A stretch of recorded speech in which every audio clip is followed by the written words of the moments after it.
To rotuje.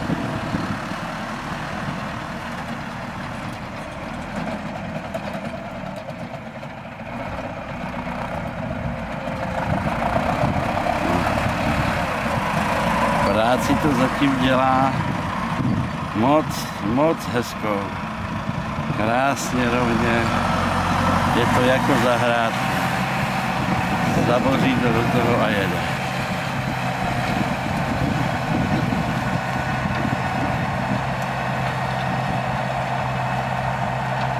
Když by to vydrželo, no, tak takhle to má být připravený ta půda, pokud možno aspoň takhle, aby to mělo nějaký dobrý vliv na to sázení a hlavně na zakořenění těch řízků, pak ještě podmínka dostatek vody.